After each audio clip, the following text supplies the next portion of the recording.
His latest single really sets the tone. The gravelly, melodic, and powerful voice behind so many songs we've held dear, lyrics ingrained in our hearts and minds, and the last line of defense if you're really having one of those days. Welcome to the next revolution of Drowning Pool and Soil, and welcome to the Scandalous podcast. Ryan McCombs, how are you doing? I'm doing fine. The fact that you used the word melodic in describing anything that I did or have done, pretty much that's kind of a wow moment for me. So cool. Appreciate that. What are you talking about? I've been going to drowning pool shows my entire life, it seems. That's what I love about metal. Everything I love the intensity and I love the aggression, but I love the beauty of it. And you didn't know people don't tell you you're melodic all the time. It's the way you're able to package together the sheer aggression and just make it really beautiful and smooth and heartfelt at the same time. People don't tell you that all day, every day. No, I appreciate hearing that. I'm just always I the way I see it, I'm doing good if I can yell in key. So I'm Okay. happy. I'm happy with that. Okay. Well, I've got to normally, as a rule, when I hang out with someone in a band, I just pretend like they're not in a band. I've got to stop doing that. I need to start paying more compliments when I see people. There you Apparently, I didn't know you didn't know. There you go. go. Oh my No, gosh. I live under a rock. Oh, there you go. Well, it's Christmas time, but you know who the original Grinch used to be? It was Ryan on Facebook. And I haven't seen one of those really long, imaginative, unhinged rants on Facebook in a while. If you had to write one right now, what would it say? I don't put me on the spot there. I There's so many know. things. There's so many. I mean, there's certain things you can't talk about that I Mhm. would love to rant about. I could go on and on about politics and religion and all that stuff, but that's like a no. Both of those are no conversations or topics anyway these days. You can't even like put your pinky toe into that pond, or otherwise you got people trying to cancel you and trying to bitch about what you're saying. So you try to leave some of that crap alone, but there's so much of that that's going on these days that's right in the forefront, and I think it should be talked about, but you just can't do it. So I don't know. I talk about probably just the typical nonsensical bullshit that I rant about and try to put it in a way that makes hopefully somebody such as even myself sometimes just go, huh, didn't think about that. I don't know. Yeah, for I don't sure. know what it would be today. Maybe it's the fact that it's chilly in Texas and I wasn't ready for that shit. Oh, you weren't? I was not. I actually I had I had 2 weeks off at home, which was the longest I've had since February. And I don't know. I just in my head I was thinking I was going to Texas. And even though I pretty much lived here for 5 years, still in my head I was just thinking going to Texas, it's gonna be warmer, it's gonna be nice. But no, as you can see, bundled up. It's Yeah. not it's cold. And today's show is it's like somewhat like semi outside. It's like an indoor venue, but like it's got it's basically outside, but yet it's inside. I don't know how to describe it. There's just way too much openness about it. So we're Yeah. just gonna be freezing our asses off during the show. Yeah, it's great. It's just that opposite when you're playing festivals in the heat. You're like, God, could it be colder? Yes, No, right, no, right. it is colder. And you're like, ah, there you go. Yeah, you're right. Well, it is so funny. I know we really can't talk about it, but I I didn't mean to, but I'll just say this as a part of the interview. But like I didn't mean to start talking about politics. But one thing that I know that you would probably care about is the government talking about taking away funding from vets for their health care. Like I know that that's one thing that like you might have heard about that has to be upsetting to you. It's upsetting, but you know, regretfully, we live in a time when the news isn't the news anymore. And back in the day, being a newscaster, being somebody that brought the news to the people was a respectable job. But that's not the case anymore. It's just about trying to put the most outlandish thing out there in the headlines and trying to get the most clickbait bullcrap that you can possibly say. And people lie through their teeth, and then on the front page, and then 2 weeks later they say I'm sorry, like on in little writing on the 17th page, and it's all Mhm. good. They know they're lying when they say it, but it doesn't matter anymore. There's no truth behind. There's very little truth behind the news that we we get shoved down our throat. So I hear that, and I know a lot of my friends that are in the military, that are very much affiliated with the military, through all the stuff that Drowning Pools has done with the USO and the AFE and MWR. I've made such good friends and with so many of our men and women that have served and are currently serving, that I know their opinions of politics. And a lot of times when I'm a little wishy-washy on one side or the other, I tend to listen to what they have to say, because they're paying more attention to it than anybody, probably because their jobs are teeter-tottering on the decisions that are made on Capitol Hill and stuff in so many cases. So on something like that, I would definitely turn to the people in the military that have a little bit easier of a time reading through the bull crap, because they're dealing with it firsthand. Good to know. And I do have, I have a rock star right here. Hey, rock star. I have someone in music, that like, I don't know if we still like that term or not, but the last thing I'll say about it, but you did bring up a good point, and then it just like sent something off and it made me want to say something. But like, I posted, like, this is our world. This is where we live in. And maybe it's just that news has gotten so unreliable that it's like disheartening or something like that. But I was so disheartened seeing this is rock and this is metal. This is alternative culture. People in this industry have balls. We're supposed to. The fact that I saw no one post anything political, and there's a lot happening in our country, and there's entire like groups of people who are like really afraid and really scared right now. And you're supposed to take care of people, and you're supposed to like look out for people. And the fact that I've seen no post from anyone in rock and metal, the only Instagram account I saw was Secret Society of Goths. He's posting political things.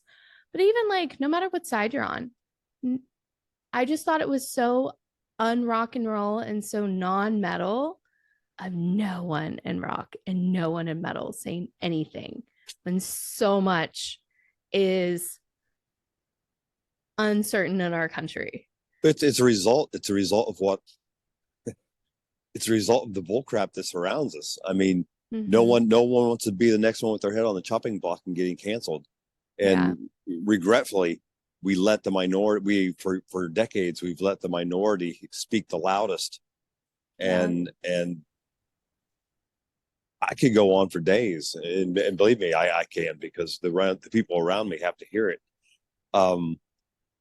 I go on for days about my opinions on the politics and stuff like that, but the politics is very much like religion, the aspect that I can sit here, you could be on one side of the fence and I could be on the other, and it sucks that there's different sides of the fence. It sucks that the red ties and the blue ties have drawn such a line in the sand, because it really shouldn't be about that. It should just be about what's best for people. It's best for society, but it isn't about that anymore. Everybody's got their opinion of what's important, and they base their level of importance. Like, if they don't like this person, they will find that one policy that they don't agree with, and they'll just hammer that home. And it's a matter of, just like what I was getting at, sorry, sidetracked a little bit, but politics is just like religion. You're going to have your opinions. I'm going to have my opinions. And no matter what I say, it's not going to change your mind. And no matter what you say, it's not going to change my mind. All it's going to do at the end of the day, especially the way society is today, is just get people pissed off at you. And so it's a matter of, it's a subject that I steer away from publicly, because at the end of the day, it doesn't matter. My opinion shouldn't sway somebody. And I think that's the thing that frustrates me the most about what you're talking about, is I get frustrated when I see somebody in Hollywood, or I see somebody in the music business talking politics in a way, because who gives a shit what their opinion is? I don't care what their opinion is, because their opinion has no bearing on my opinion, and my opinion shouldn't have any bearing on theirs.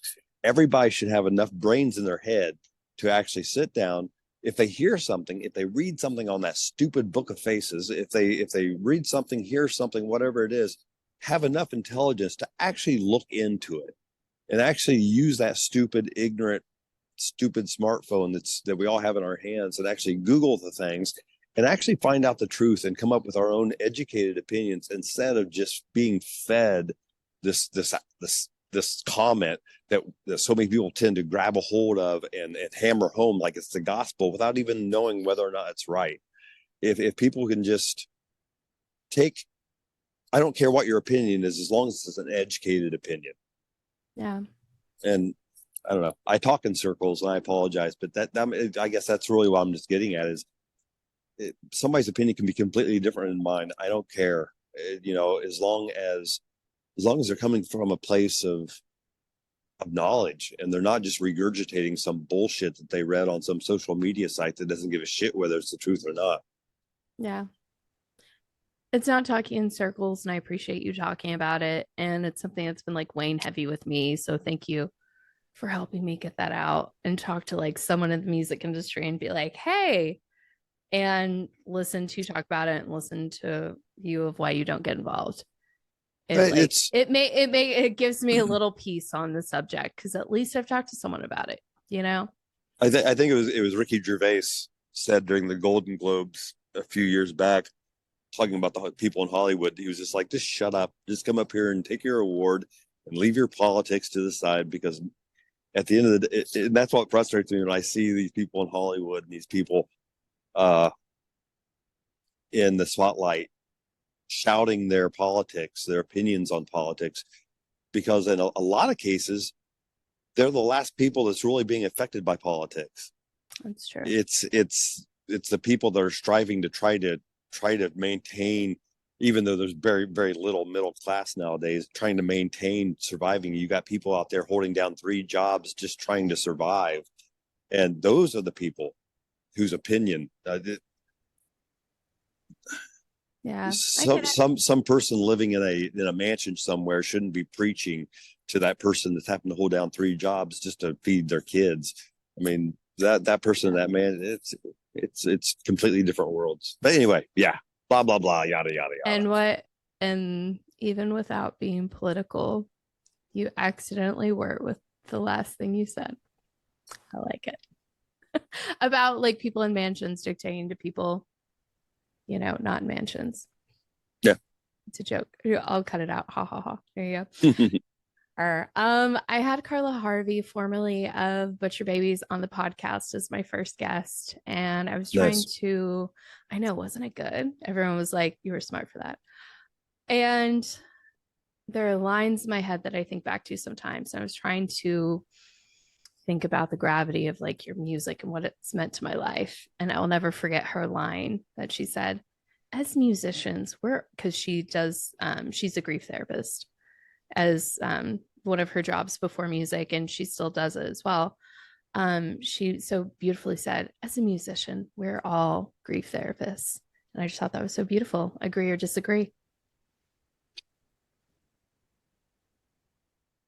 Yeah, I mean, I think absolutely, in a way, you can't disagree with it. There's people out there and myself included, I say people. I think anybody that's a fan of music, that's loved music in any form, no matter what kind of music that is, no matter what style or genre or anything, um, we've all probably, I don't want to say everybody, but a vast majority probably have had that song or had those moments in our lives that a song helped us get through something, helped us feel like we weren't so alone.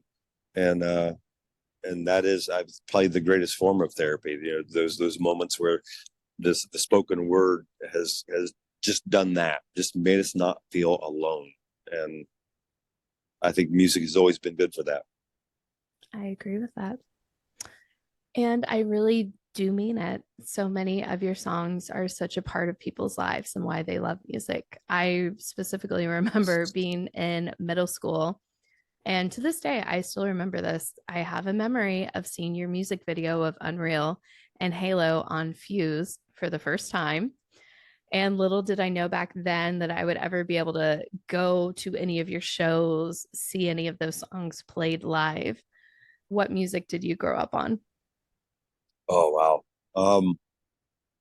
I grew up on such a huge. I mean, I say it's a variety, but it was all within the rock metal genre. Um, to the most part, I mean, there was always this blues going on in the house a lot too. But my dad was a big fan of music, and so I grew up. He listened to everything from Rolling Stones, The Who, um, Creedence Clearwater, on up to like Pink Floyd and Aerosmith and AC/DC. And then my brother was 5 years older than me, so he was into the whole glam metal days. He was all into uh, Motley Crue and Guns N' Roses, and even into some of that, Warrant and Poison and all that. So there was always such a variety of music going on in the house as I was growing up that I listened to all that. And to this day, some of my favorite music, man, if I'm wanting to just relax or just if I'm at the gym, whatever it is, I'll be listening to Creedence Clearwater or something. I love that old stuff. There's such a great musicianship behind a lot of that old stuff. And if the common, I don't know how to put it, but man, there was something beautiful about the music back then and the musicians back then, because so much of that music that was recorded back then were recorded by musicians. But they walked into a live room and they sat up and they jammed a song, and that song is the song that's on that record, that's on that CD, that's on that tape. It's that it was like a one take boom recording. Nowadays you have Pro Tools and you have all this crap that allows all of us musicians to cheat and to the songs are being recorded in 4,000 takes and being pieced together, and there's something beautiful about that old music, man. It was just the musicianship behind it was just mind numbing, just amazing to sit there and listen to some of that stuff. But then so I had that stuff going on when I was growing up, but then of course I got into my own stuff with Alice in Chains and Metallica and it just keeps on going. I mean, to this day, I still find myself being a fan of modern bands like Clutch and Godsmack, and just people that are friends, but at the same time, I'm very much a fan of what they do musically. So the stuff I grew up on, I still hold dear, and I just keep finding more and more stuff that I like. I love that. What's your favorite song? Oh, there you can. If I Top had to, three. Top three, I guess. no, no, no, you know what? You nail me down one song to me from childhood to this day is "Dream On" by Aerosmith. And I think that was such a powerful song for me, just for the fact that being a kid dreaming of being a professional musician someday, that was it. It was the dream, Dream on. That song meant a lot to me as a child, and it's still to this day I hear it, and it's a killer tune. Love that. Oh, now when I hear that song, I'm always gonna think about that. That's really beautiful. I love that. How long have you had long hair, by the way? since since I was like 14, probably 14, 13, 14, somewhere in there. I lived a really weird existence through school and everything, because I was an honors student. So I like all my classes were like honors classes and crap like that. So I was college bound classes. So I was in that crowd scholastically. And then I was also very much into sports and everything. So I got along with all the jocks and all that. But then at the same time, I was the long haired kid wearing the skin tight black jeans like Metallica and all that. So I ran around with the guys I played in bands with. So I had a weird existence in school and everything. That yeah, the long hair was a part of me from probably 13, 14 years old. As a matter of fact, I haven't had a haircut in probably 20 years. So I don't know. You don't trim your ends? First No, question as no, a I woman. get, I'm right. Yeah, I get questioned that a lot. And that's probably why it's shorter now than it was 20 years ago, because it keeps dying and breaking off. That's funny. Wow. Wouldn't have known that. Wow, that was kind of me too when I was in high school. I had like my girlfriends, which were little cheerleader girls, but then I remember wearing these like lace long white skirts that made me feel girly with heels and pearls and my Hot Topic t-shirts. So I'd There you wear go. like Metallica tees with preppy lace skirts and pearls. Yeah, it's fun. It's like Nice. it was fun doing both, wasn't it? Right. Yeah, yeah, I like that Duality. duality. So call me a deep elm girl, but to this day, I can't see the number 37 without thinking about 37 stitches or the 37 tattoo on your hand that I think is related to your grandpa. So what's the story of the number 37 for you? My dad actually. Ah, there you go. I don't know why, but growing up, the number 37 was my dad's answer to any question that could be answered with a number. Like, how old do you think he is? Oh, he's 37. How much farther we got? 37 miles. How much longer? 37 hours. So the number was always 37 for some reason. That was my dad's thing. And so much so that even my kids and my brother's kids, my dad's grandkids, when they were playing sports and stuff, if they got to choose their jersey number, they've always been 37. My kids, there's always a 37 incorporated in their email addresses and stuff. It's just something that's always carried on through the family because of just how influential my dad was with everybody that ever came in contact with him. I love that. Well, and that just jogged a memory for me. I moved to Austin about 4 or 5 years ago, something like that. And it's funny, regrets, right? When I was moving to Austin before, I was going to buy a house a little like 20, 30 minutes outside of town. And last minute, I decided not to buy a house and to get an apartment downtown and just be close to all my friends downtown and all my girlfriends. So I'd have like way more fun and, go to way more events like downtown. And, but I do remember this and I totally forgot about it until just a second ago. And it made me think about 37 stitches. The address for the house that I was going to buy, the numbers on it were 3737. And it No. totally reminded me of 37 stitches. So that was really funny. Yeah, my oldest son's first apartment was in building 37, apartment number 37. Yeah. Shut up. Yeah. That's wild. And to this day, it pops up so much that I've always kind of, to me, I've always kind of felt like it was, whatever your feelings are of the afterlife or any of that crap, whatever it is, I always felt like it was wherever the old man spirit is, always kind of giving me a little elbow, give me a little nudge, letting me know he's still around. I love that. So, are you spiritual? That's a great question to ask someone. What I do you don't believe know. in? I don't know what I believe in anymore. I was raised in the church. I was raised in my mom was a daughter of a preacher. Her brother was a preacher. So I was raised going to church every Sunday morning, going to youth group every Sunday night, and going to Bible study with my parents every Tuesday and usually Thursdays as well. So I lived a very church going existence as a child. But in doing so, I also saw a lot of the negative on that. And as an adult now, I definitely have my own opinions. But like we were talking about politics, religion is one of those things I try to steer clear of because I have my own experiences that have painted me or sent me down, have allowed me to form opinions that I don't expect other people necessarily to understand. So I gotcha. I steer away from that. Religion is a great thing for those that need it, and I'm not saying that in a negative. I don't mean that to come across in a negative way. I'm saying that we all need something sometimes, whether it's a song or whether it's a belief or whether it's faith. Yeah. We all need certain aspects of we all need stuff to Yeah. be able to hang our hat on and to get us through. So if faith, if religion works, I I've been in those situations in life where I'll pray a little prayer because it's what I grew up with.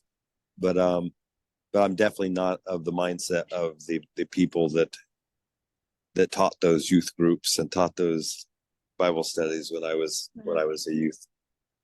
Yeah. Same story here. Grew up in the church and stopped going because my family was very high up in the church and I saw how they were in real life. Yeah, So I stopped going around 16, 17. But I've reconnected and I watch sermons online from Stephen Furtick, and that makes me feel great. So I love that. There So you go. there you go. Yeah. So speaking of Deep Ellum, Reno's, trees, all that good Deep Ellum stuff, I never got to meet Dime and I never got to meet Dave. Two good stories. Give me two good stories. Um, He's like, okay, there's the one I'm thinking yeah, about, then there's the right, right. one. The one that you can talk about. Um, Yeah. some of my favorite stories I can't talk about. Um, Okay. but one of the ones I can is we early on soil, we recorded a couple acoustic tracks in the studio that Dime built in his garage. And it's where they recorded Great Southern Trendkill and stuff. And we recorded there with Vinnie Paul was producing the songs. And the whole day we were there was no sign of Vinnie. There was no sign of Dime at all.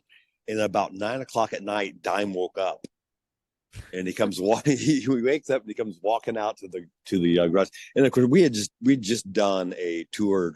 It was a drowning pool. It was a damage plan drowning pool and soil tour over in Europe and the UK. So we had just gotten off the road with him and everything. So we were friends and all, and used to hanging out. But he came out, and I was sitting on the step of the studio, and he just came out, and we're all tired. We've all been having a few drinks throughout the day, and all of a sudden he was ready to go. He's out, and he's like, "Up in the house, come on, get your pole, come on." He's just so yeah, he had us in the house. Next thing you know, and we're all just. I don't even know what time we all crashed. A typical time of Dime's house. There was never a bedtime. But there was always you brought up Dave and Dime, and I think the beautiful thing about the two of them, I think the reason that they got along so well and they were so kindred spirits to one another was the fact that they were so similar. And the one thing I can say about both of them is they didn't give a shit about themselves. They didn't give a shit about what was going on in their own personal lives so much, as long as everybody around them was having a good time, had a smile on their faces. And if they could have anything to do with putting a smile on everybody's face around them, it meant the world to them. And they were very similar in that fashion. Um, Dime is the reason that I didn't drink until I met Dime. And Like ever? we were in Hamburg, Germany, and Dime came walking up to me, and he was like, he had a bottle of Crown in one hand, and a bottle of Coke in the other. He's like, "Head back." And I was like, "I'm sorry, Dime, I don't drink, man." He's like, he looked at me like he'd never seen one of me before. And he's like, "What?" And Tim, bass player for Soil, was like, "Yeah, sorry, Dime, man. He doesn't drink." And he just looked at me again and goes, "I said head back." So I tipped my head back and he started pouring it down my throat. By the end of the night, I had the bottle of Coke, he had the bottle of Crown, and we were just walking up to everybody, "Head back." And yeah, he was a beautiful human being. And Dave was the same. He was the same soul. He got me through. There was early on in my career, there was two other singers that I really clicked with. It was him and Chad Gray, and that Dave just really. I mean, he's the only before he passed away. He's the only guy whose name I have tattooed on my body. I mean, my youngest son, his name is Mitchell David for a reason. I mean, it's Dave was a good friend and a beautiful guy, just like Dime. So yeah, you mentioned them two in the same sentence. It's deservingly so. They were two very kindred spirits. They gave more cares about everyone around them than they did themselves. That is the most, it's so iconic, that story. Like literally, Dimebag Daryl introduced you to drinking. No one in the world can say Yeah, that. it's his fault. That is Yeah, yes. crazy. That is so crazy to me. That's like the best. Like, is that the best answer ever? I think that's the best answer ever. That's crazy. Yeah, well, I have a funny, quick, similar story. So I got so lucky. I always wanted to tour manage and I always wanted to tour, and I became friends with Hell Yeah's tour manager. So I got to be around when I was like, I used to hang out with him straight for like, I hung out with him straight for like 2.5 years. and always got everything all access because I was friends with the tour manager. It was so fun. And as a 20-year-old, I've got like a great story too. There was just, it just reminded me so much of when you said get your pool. And I was like, oh my God, I haven't heard that in so long. Get your pool. And then Oh, there was one night when a show was canceled in Amarillo. Bob was sick, but we were still all hanging out. So when you're 21, you don't know why you shouldn't go shot for shot with Vinny and Chad, but I did it. And it was the first iPhone I'd gotten when iPhones first came out. Lost that. One of the just drunkest nights I've ever had my entire life. So sounds about right. Yeah. yeah, there you go. The get you pool. And I mean, it's kind of like you have a legendary story. Mine's like I went shot for shot with Vinny and Chad as long as I could until I died. You live to tell about it, right? Yeah, there you go. And I'm still here. There you go. So when did you discover that you could sing? And did you always have a lead singer's confidence when it came to performing, getting up on No, stage? I would much rather play bass.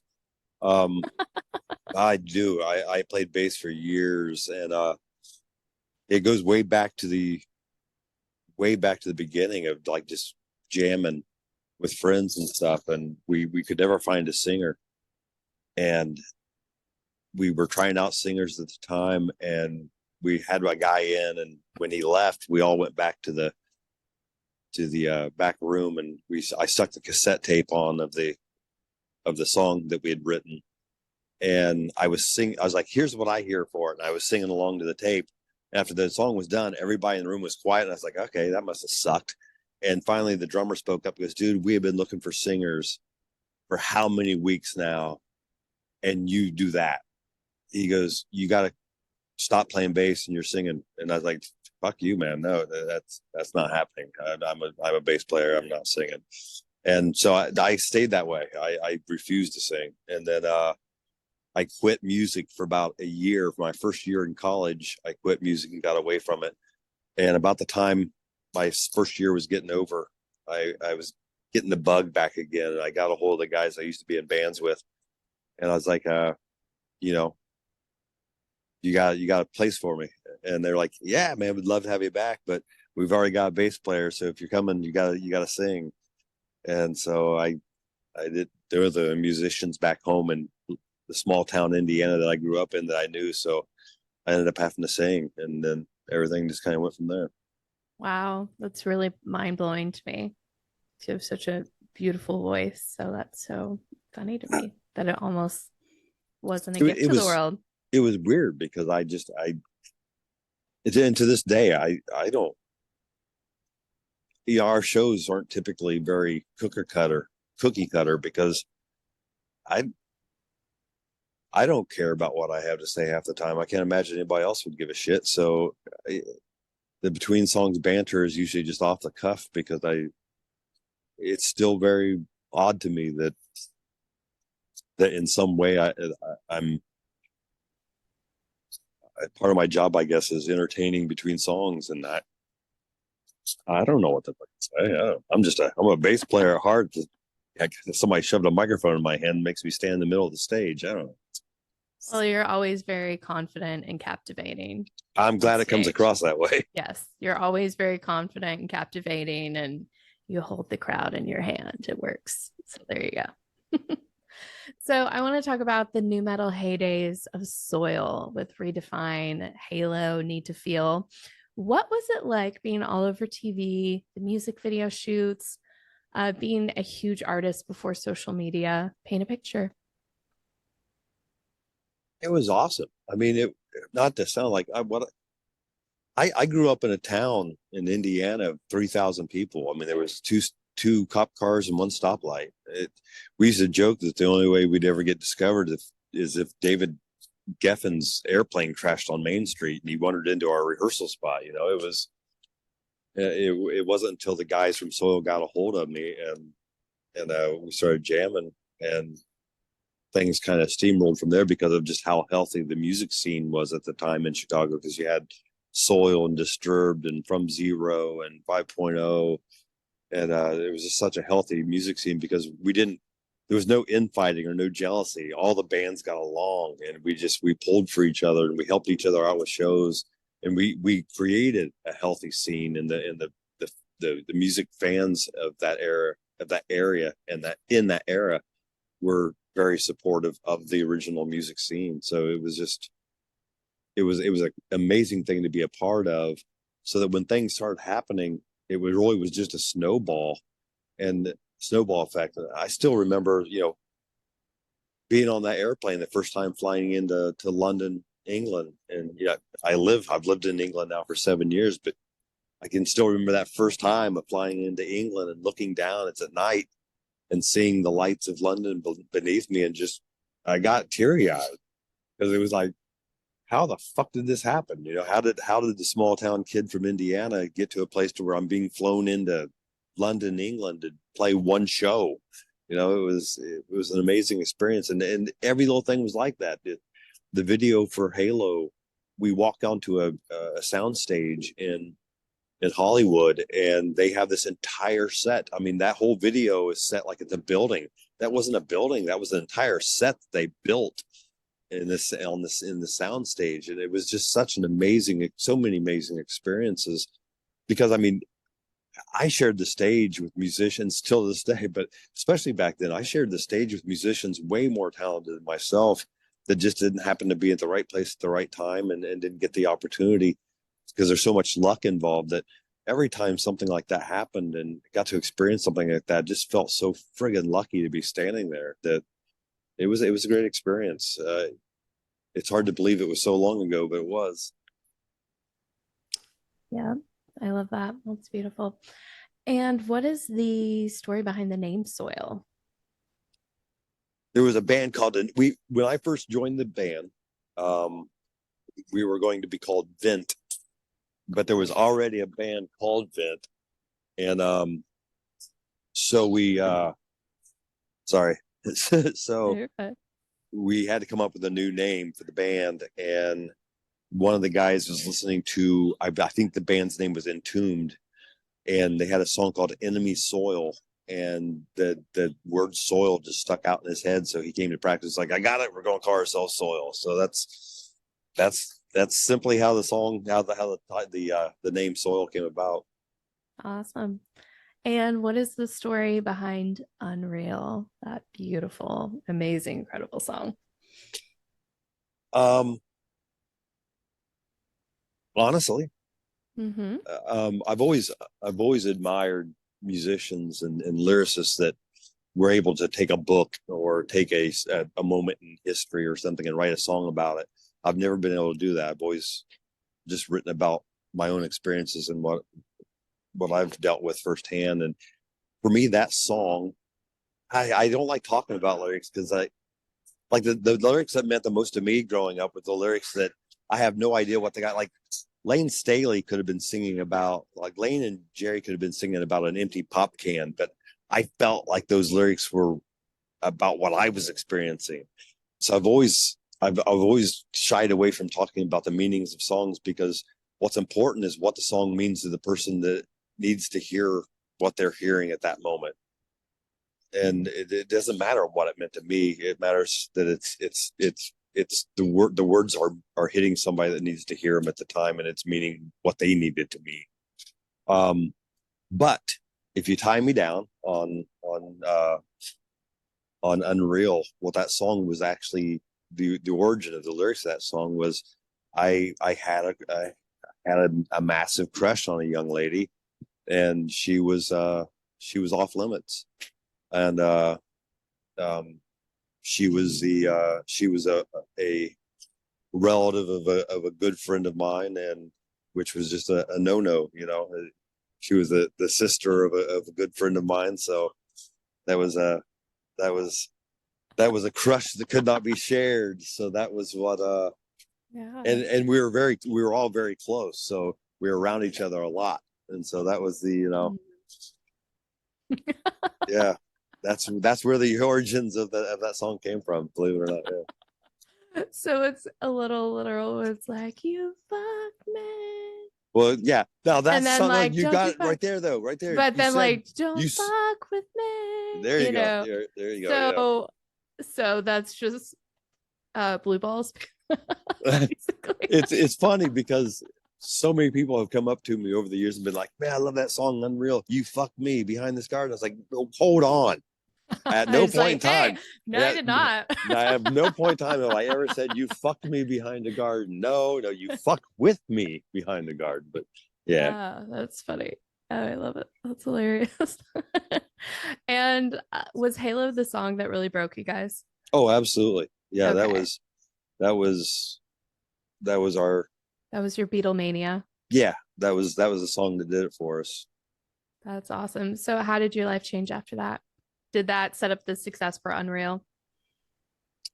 Yeah, it was I don't we went from being, the label bought us a 12 passenger cargo van to tour in. And then about 3 months after that, we got offered the opening slot to the Merry Mayhem tour, which was Ozzy Osbourne, Rob Zombie, Mudvayne, and Soil. And Sharon Osbourne, if you were on a tour with Ozzy, you couldn't be in a van. You had to be on a bus. So from that point on, we moved on to just 3 months after being in a van, we moved on to a bus, and it was everything. Every step of it was just a whirlwind and such a blessing, and a lot of luck involved. Oh, no, I love that. Do you have any cool stories to share about Sharon? No, I was, I remember back in the day, she had a reputation. A lot of people, whether she knows or it's known, I don't know. I'm sure she's heard, but she was kind of known as the Dragon Lady back in the day. And because she took no shit. She ran a very tight ship, and if you didn't like it, you can get lost.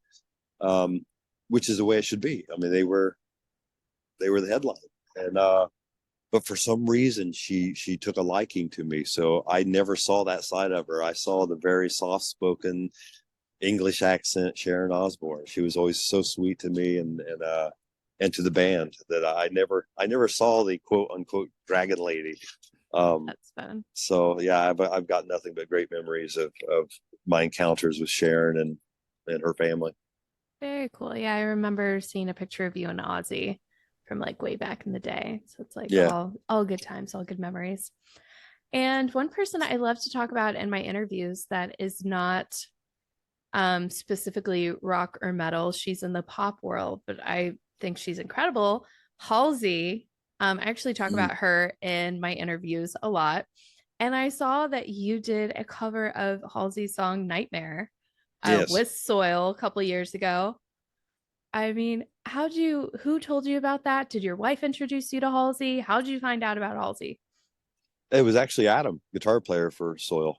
Yeah, Oh, that was really? we all Oh, him came and up. I both cry in bathtubs and listen to Halsey. That's great. I love It it. might be. We were Probably. we were all throwing out ideas for different songs, and that was one of the tunes that he brought to the table. And I'm glad he did, because it turned me on to Halsey, because hadn't listened to her at that point until then, and so I really got introduced to her whole catalog at that point, and just got made aware of just the incredible talent that she is. Isn't it good? Yeah. Oh yes. I like her. Yeah. I had Gary Holt from Slayer on the podcast, and I was making a joke about, he says like kill the Kardashians. And I was like, can't we change up the t-shirts? Don't you think we have more of a Taylor Swift problem on our hands than a Kardashian problem? And he actually defended, he was like, no, I love Taylor Swift. But I was like, okay, well, can we get you to listen to Halsey? Can we work on that? If you're gonna choose something pop, let's make it Halsey, not Taylor Swift as much. Right. Right. Yeah, for sure. Well, I love that. Is there another Halsey song that you like that you remember? Oh, I'm horrible with names of songs. No, I Okay. no, I gotcha. All right. Well, switching gears, I can hardly Hall, remember my own songs. right? That's also a great question to ask. I've never understood how singers are able to remember all the lyrics. Oh, I don't. I'm not even gonna lie. I'm not gonna stretch the truth on that. I don't remember at all. I get made fun of for all the time, especially with doing Soil and Drowning Pool, because like there's been a couple times this year where I've had like only 2 or 3 days off between a drowning pool tour and a soil tour. So I'll be walking around outside the venue, like before the show, going over lyrics in my head and just be like, ah, shit, no, that's a drowning pool song. So it's like, um, luckily I haven't messed that up live yet, but knock on wood, wherever that is. But Right. yeah, I'm horrible at, if you see me stick the microphone out to the crowd, there's a decent chance it's because I forgot the lyrics myself. That's good. That's funny. Good to know. I can help. I can help with lyrics. Point at me for There sure. you go. Yeah. So switching gears, of all the shows, of all the cities, all the fans all over the world, and we're still here. And you hear people talk about music these days not being as good as it used to. And they're talking about Drowning Pool and they're talking about Soil. Straight up delicious rock and roll anthems that once you memorize, you'll sing to yourself for the rest of your life. And it shows. So, what do you chalk up the magic of Drowning Pool to be, that it's been around for such a long time and it still touches people the way that it does? I don't know. I mean, I think it's because we never attempted to be something else. We, you know, especially if you want to look at Drowning Pool. I mean, you can easily break Drowning Pool up into eras if you just look at the front men at the time, whether it was Dave, Jason, myself, Jason, the other Jason. You know, you can easily break it up into the different eras. But the one thing that has always been a constant is CJ, Mike, and Stevie. And the music has always been Drowning Pool. And they've never attempted to make music sound like something else. They never attempted to try to aim towards what's ever hip and happening at the time.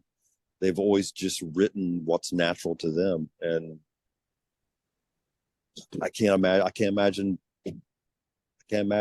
Drowning Pool or Soil being anything different than they are. It's always been, I guess, very much so like I am with my lyrics, only being able to write with what I've experienced. I think CJ and Stevie and Mike and Adam and Tim, and they also are just, they write what's natural to them. And so I think that's why the sounds of Drowning Pools never changed. It's always been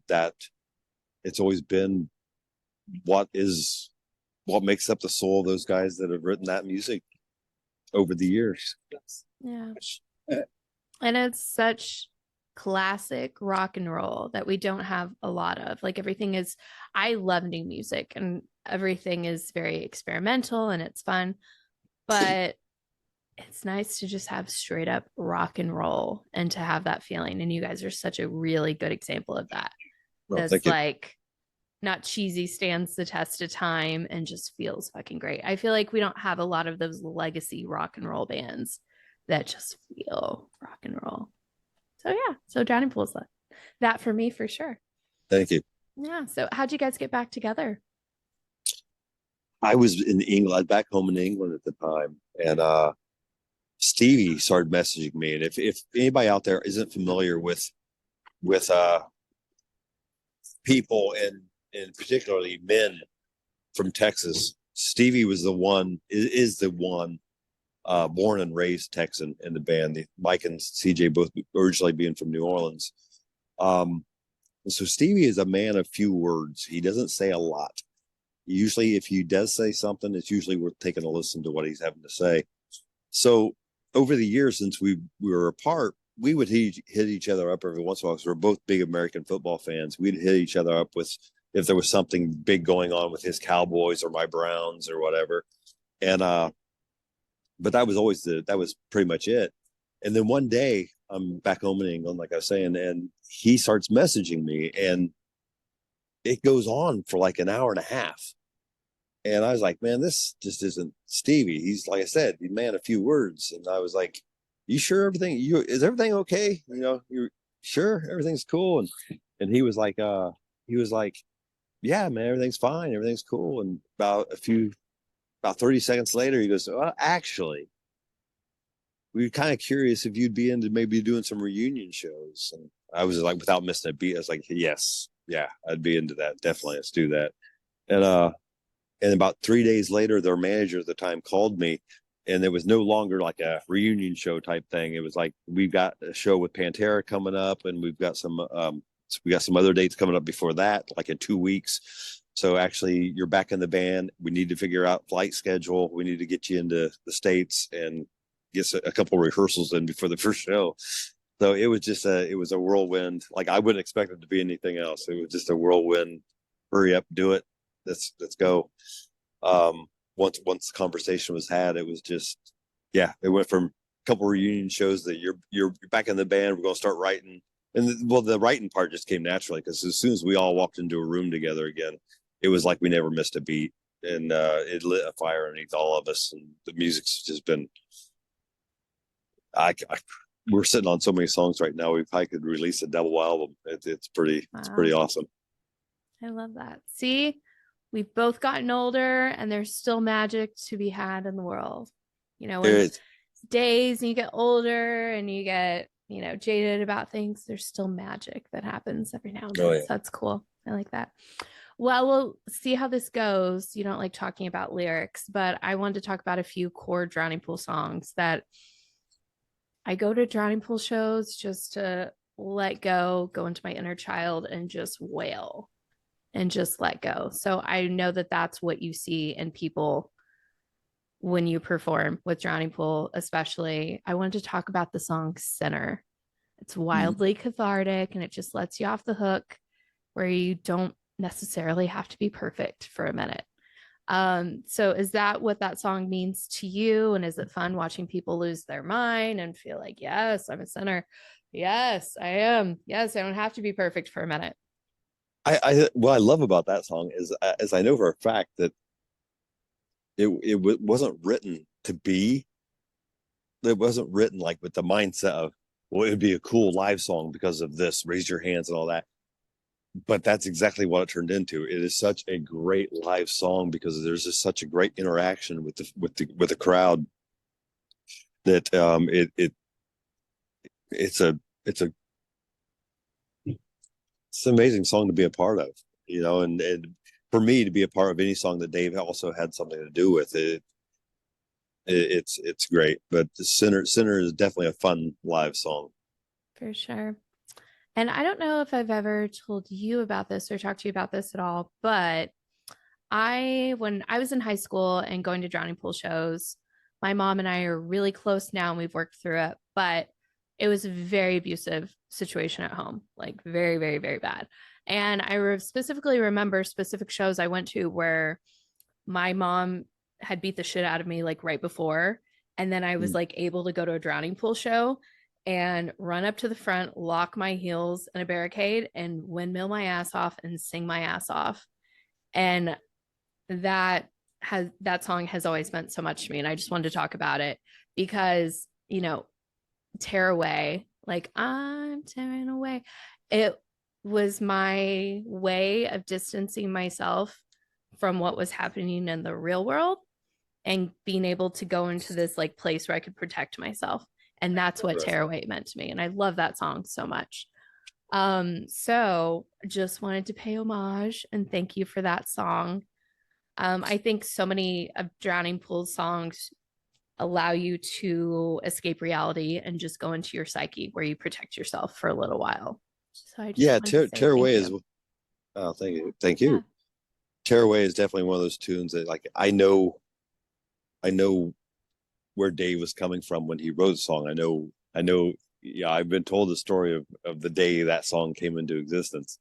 I know what the song was written about, but for me, because of the friendship I had with Dave, and because of what it means to me to be on that stage with the guys playing some of those songs, that song is a very personal song. I mean, it's because there's so many lyrics that even though I know what it meant to him, it means something completely different to me.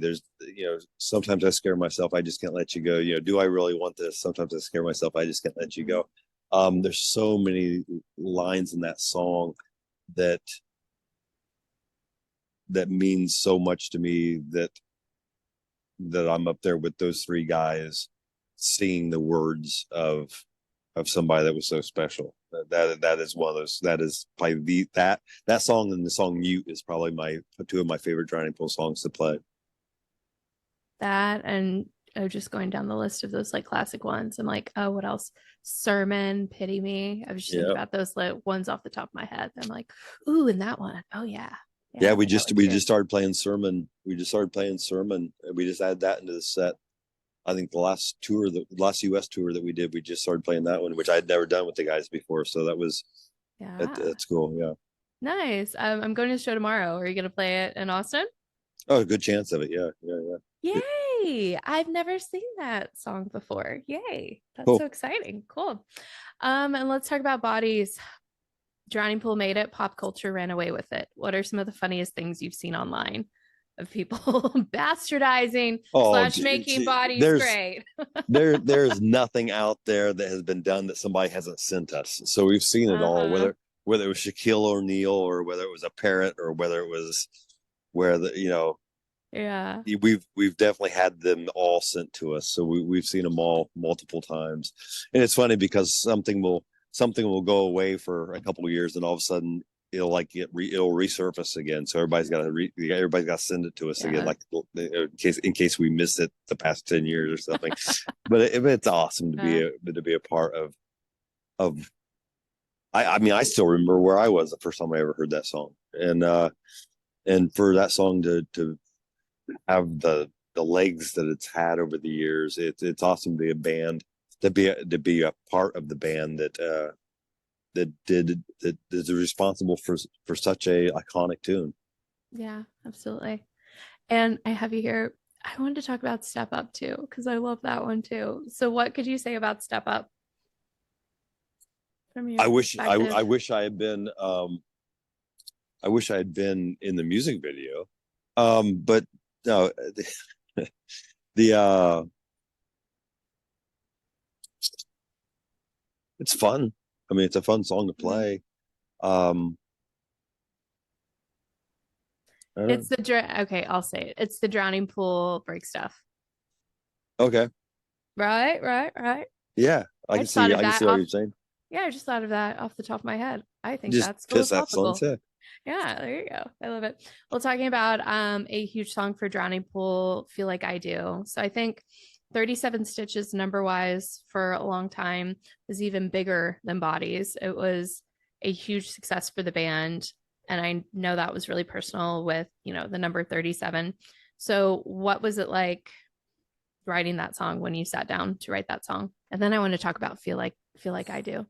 It was big. I mean, that song had a lot to do about stuff that I was going through in my first marriage, and feelings that I had in the midst of that.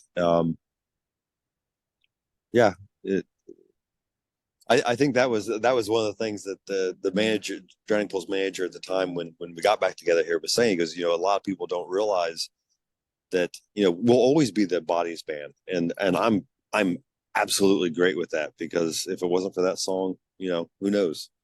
But a lot of people don't realize that the three biggest charting songs in Drowning Pool's history were actually three songs that we did together. Was 37 Stitches being the number one, Feel Like I Do, and Turn So Cold. So Oh my God, I forgot about Turn So yeah, Cold. so Oh my God, that song. it's we'll always be the Bodies band, and I'm so thankful for that. But I've always had that little feather in my cap that actually the three highest charting songs in American radio that the band ever had was three songs that we did together. So I got that in my back pocket. And now I'm having a stroke and going back into my brain and replaying the music video for Turn So Cold, just start to finish in my brain Right, right right. now, disassociating. I love that. And I feel like I do. I thought about that song when I was writing this interview, and I was like, God, wasn't that like, that would have been a great song to have had to come out during the pandemic. Right. We're all going a little crazy. We're all, Yeah, that song was so cool to me because of ESPN picked it up. And I am such a, like I was saying earlier, I'm a huge American football fan. And because I'm a Cleveland Browns fan, and Browns classic always sucked. So the only time a Browns fan ever had any hope was during the NFL draft, because you always hoped that they would actually get somebody that make a difference. So I was a huge collegiate draft fan because of being a Browns fan. So ESPN picked that song up, and they exited and came back from every commercial break with "Feel Like I Do" for one Wow. year during the draft. And so like that, sitting there watching the draft, that was like so cool for me because I've been watching the draft since I was a little kid. So to be sitting there and hearing every commercial break being introed and outroed to a song that I did was awesome. You're like, it's me. That's Oh, great. it's about ready to get loud here because they're getting ready to be a little sound check action going on. Yeah, almost done. I've got like two left. Oh, I do hear that. Oh yeah. So, what are some of the lyrics that you're most proud of writing that just from like a music fan, just heartfelt place, you're like really proud of that? They're they weren't singles. Uh That's why when I'm asking. the first time that CJ and I, you know, I crashed at his house one of the first nights I was back in Dallas, and we sat up all night just listening to all the old shit we used to do, just all the old B-sides. And we listened to a bunch of songs that we never released and just uh, having, tipping a few drinks back and just reminiscing. And there was a song called No More. And there was another song called Love. I think it was like Love Cubed or something like that. But the song was just called Love. And to this day, those are two of my favorite songs. Um, and lyrically as well. I dug. But I mean, Love to me, I just love the music with it also, as well. Just two of my favorite So, songs. okay, cool. So that's your favorite vibe because I think that's I don't need your love, love. I don't need your love, Love. love, love. Da, da, da. So is that like your favorite way to be up on stage? Is like that vibe? Yeah, I guess I don't know. Well, it's like, okay, that's why I was asking. I was like, is that your happy place? Got it. Yeah, I got the lyrics going on my head now. I know you said it. And then what was the other one? No more. Oh yeah. No more. You cannot help me now. Yeah, see, my head too. Can you tell I like your music? Can you? That's It's fun. awesome. Yeah, I love it. So what is one thing about every member in Drowning Pool that we would not automatically know about them? Oh, I don't know. It's these guys. eh, I don't know whether everybody knows it about them. Everybody knows anybody that knows Drowning Pool well has knows what they've been through. And if you stop and you really think of what they've really frigging been through, it's a testament to each one of those guys as individuals that their love for the music and their love for each other has kept them together over the years. And they really are just they really are the very best and very worst qualities of brothers and friends. They absolutely love each other and would do anything for each other. And they all have the ability to piss one another off more than anybody else in the world could possibly piss one of them off because they know exactly how to push each other's buttons and everything. But they are absolutely like siblings, and it's a beautiful thing to be a part of. It is a family to its core.